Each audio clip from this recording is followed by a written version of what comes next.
Hi, welcome back to Saving on Scheduling. So after viewing EC2 auto-scaling, we're going to see all other services that you can scale, and you will see that it's going to be a little difficult, like a lots of different services are available to scale. So let's dive in right now. First, ECS auto-scaling. So it has a feature called automatic scaling, which is the ability to increase or decrease the desired number of tasks in your ECS service automatically. So for example, in your ECS service, you can create here a target tracking scaling policy and put a metric type here for average memory utilization or even average CPU utilization. And you have to define a target utilization, which is here 40%, 40% here as well. And this is one example here. When you exceed that limit of 70%, then the auto-scaling will automatically create new instances and you will be then under that metric.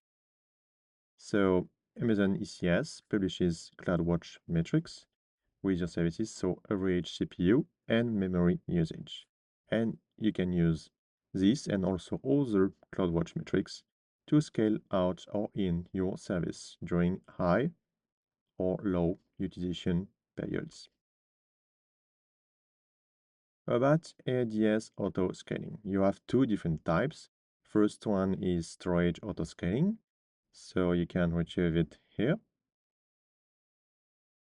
It automatically adjusts the all allocated storage for your database instance based on your usage, and it applies to various ADS database engines such as MySQL, PostgreSQL, MariaDB, Oracle, and SQL Server.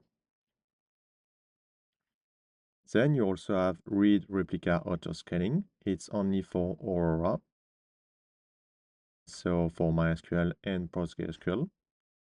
It's only for the auto-scaling of read replica, and it automatically adds or removes read replica based on the workload, ensuring that read-heavy applications have sufficient capacity to handle queries efficiently. So you can see that you have to put here a policy name, and then you have a target metric, which is here average CPU utilization of Aurora replica, but you can also use the average connections of Aurora replica. You select a target value, which is here 50%, and you say you can scale in, and you have to put here a minimum capacity and a maximum capacity. For Kubernetes clusters, you can use EKS Auto Mode, which extends AWS management of Kubernetes clusters beyond the cluster itself, to allow AWS to also set up and manage the infrastructure that enables the smooth operation of your workloads. Cluster infrastructure managed by AWS includes many Kubernetes capabilities here as core components, as opposed to add-ons, such as compute auto-scaling, but also pod and service networking, application load balancing, cluster DNS, block storage, and GPU support. And finally, relying on Carpenter auto-scaling, EKS AutoMod monitors pods and creates new nodes or terminates them when they are no longer needed. For DynamoDB, we use auto-scaling with the AWS Application Auto-Scaling Service to dynamically adjust provision throughput capacity on your behalf in response to actual traffic patterns. So this enables a table or a global secondary index to increase its provision read and write capacity to handle sudden increases in traffic without throttling. When the workload decreases, application auto-scaling decreases this throughput so that you don't pay for unused provisioned capacity.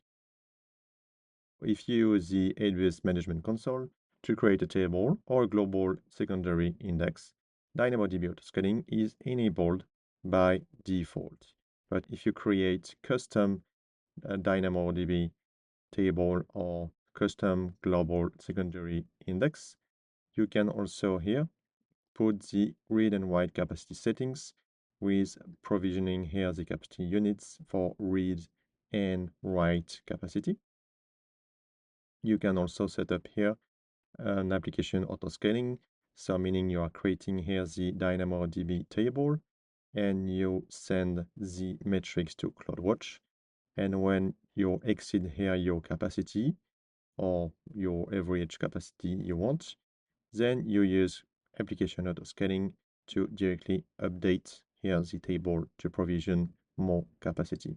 And you can also be alerted here with SNS by email.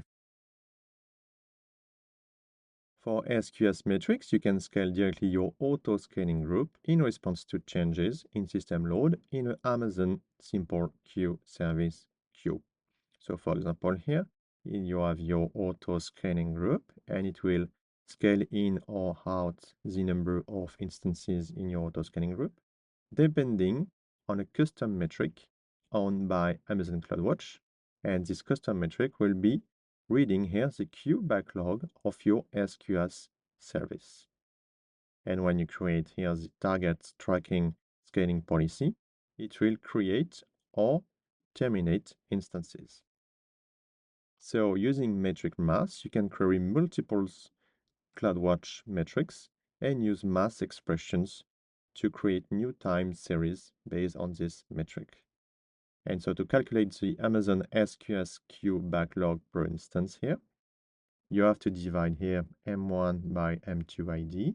So M1 ID here will be the approximate number of message in your queue. So you put your queue name here, and it will be the sum. And for M2, it will be the group in service instances. And so you have to put here your auto-scaling group name. And you divide here M1 by M2. You can also use lambda scaling for your concurrency. So concurrency is a number of in-flight requests that your AWS Lambda function is handling at the same time. For each concurrent request, Lambda provisions a separate instance of your execution environment. So this is one example. So if here you have one instance for your request, and it will take time to first initialize and then to invoke. And after, if you have a second, which is quite the same request, it will be in the same instance and it doesn't need time here to initialize. And if you have multiple requests here, you have multiple instances and you have here the number of concurrent requests, which will be 3 here, and then 5, and depending here of the number of concurrent requests. So as your functions receive more requests, Lambda automatically handles scaling the number of execution environments until you reach your account concurrency limit, which is 1000 by default per region. And so you can use reserved concurrency to reserve a portion of your account's concurrency for a function. So this is useful if you don't want other functions taking up all the available unreserved concurrency. So let's say here you have two functions, function blue and function orange, and you reserved 400 out of the 1000.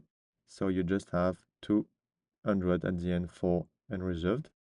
You can also use provision concurrency to pre-initialize a number of environment instances for a function.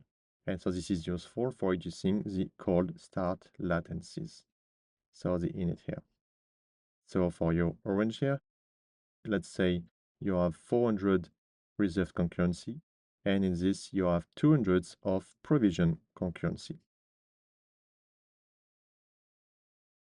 Finally, you can use also the auto-scaling service to monitor your application and automatically adjust capacity to maintain steady, predictable performance at the lowest possible cost.